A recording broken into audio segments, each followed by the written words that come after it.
Good morning, welcome to Morning Java, and we're going to do this a little bit different today. Friday, we usually used to do the free-for-all Javas, typically during the off-season, but hey, let's bring it back. It's fun. Everybody's favorite? I don't know if it's everybody's favorite, but we try to have a good time here. We at least try to think that it's everybody's favorite. We have fun. So Taylor, this is a topic that we've discussed many times and debated. Every day. Almost every day. Mascots. Uh-huh. The good, the bad, the ugly. The furries. And you have some very strong opinions on mascots. And the ones that we typically talk about the most are the minor league mascots. Yeah, we like the ones that aren't so mainstream, the hipster mascots. I gotta say my favorite one right now is the Toledo walleye that in the ECHL. Like a walleye. He's fun. It's a fish, but it's a really dumb looking fish, and it has like people teeth.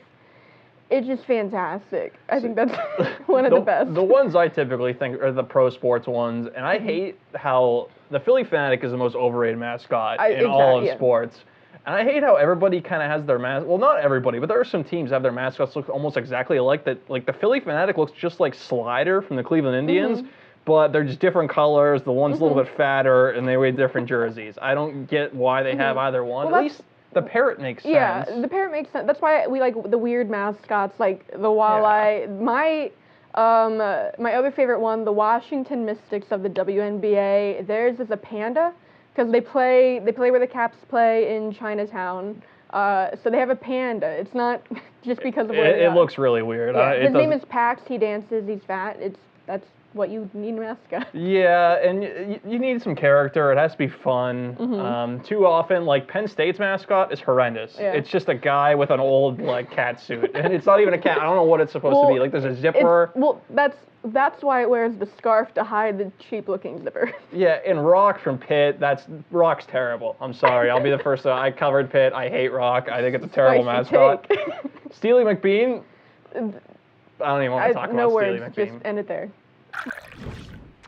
Okay, Lance, we just started watching Dancing with the Stars last week. Yeah, well, you watched the last few episodes with me.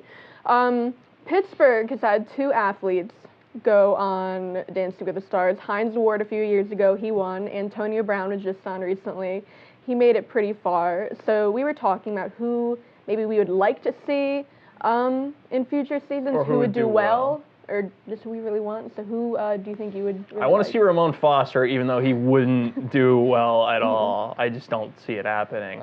And I'll pick a couple Pirates, just for argument's sake, because I know you have a few Penguins players in mind. I'm going to go with Starling Marte, because I think he would do really well. Yeah. I think he would be great. Francisco Cervelli would win Dancing with the Stars, no doubt about it. And the one that I want to see that wouldn't do well, just because I think it would be fun, is Trevor Williams.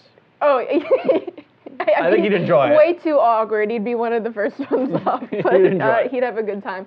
Not Pittsburgh anymore, but one I think would do really well would be Fleury. No, I think he would surprise you. Okay. He might have too much fun with it and be too goofy that he'd be out. But Frankie I think Muniz was on it and did pretty well, so I guess Marc-Andre Fleury could do okay. And the awkward Property Brothers. One that I would like to see that would be a first boot, Phil Kessel, right? Just give it one try, Phil. But you'd have to smile, and I don't think he just wouldn't be up there. It's too much fun. I don't know. I think, I don't know, maybe he could surprise us and go all the way. Yager on Dancing with the Stars. Yeah, he would. Why not give it a shot, man? Yeah. Okay, so this is something we talked about almost 2 years ago. Yeah, when we did our first Java Together free-for-all.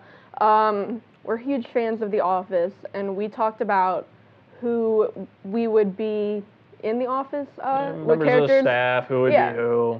So we thought it would be a good time to update that. I think Dayan, obviously has to be Michael. Yeah. Yeah, one of the bosses, D'Angelo Vickers, I don't know.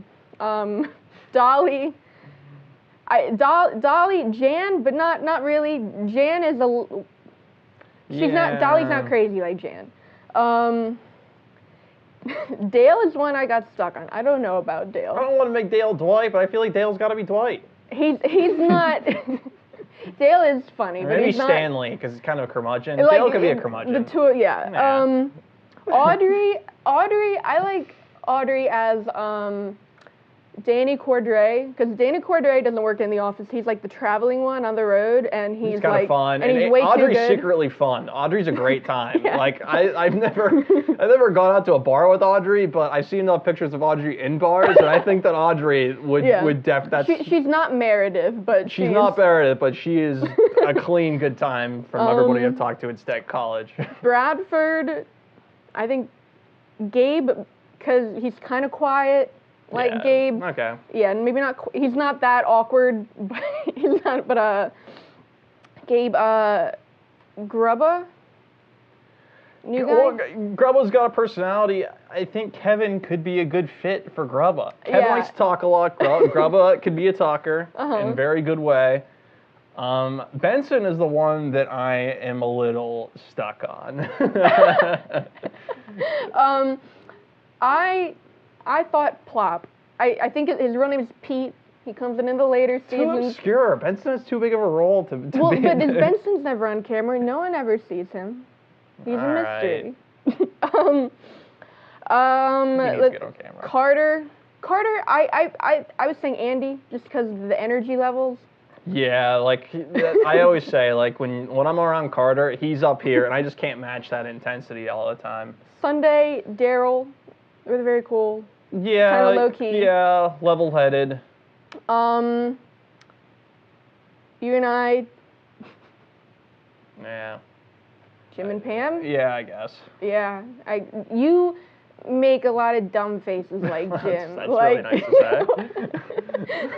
Like when you get annoyed, you like do the Jim face. All right, and I then think it's time to wrap up the segment. Well, our editor Jerry's Creed. Just leave it at that. More often than not, the music played at stadiums, arenas, and ballparks is terrible. Mm-hmm. I think the one exception I experienced was Georgia Tech's basketball arena. They played all like 90s hip hop. Yeah, that's the way to go. So we've talked about this before. Worst stadium song, because there are some that just get so overplayed that when it's like nails on a chalkboard for me. I mean, mine, Cotton Eye Joe. I think everyone can agree with. It's just obnoxious. So overdone.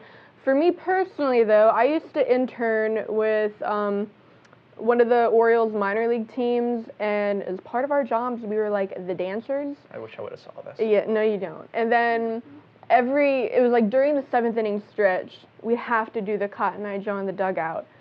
But sometimes they're gone for so long, so it's like every night we're up there doing the Cotton Eye Joe, and it could be like a couple minutes. Was this before or after you had to put on a costume and race around the ballpark? Yeah, that was also that. That was also part of the job. I just gave away. Like, well, yeah, so it was like the pierogi races.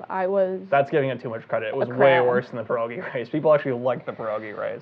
It's fair. I won once. Well. Anyway. Lifetime achievement right there. Mine is that John Fogerty center field, worst song ever, and covering baseball. I hear it way too often. And I hate to pick on the team I cover, but the song that plays when the Pirates win games. Oh, God, that's the Pirates' New Revolution. It is the worst song ever. Root for our team. For all the complaints people have about the baseball team in this city, that should be at the very top of the list.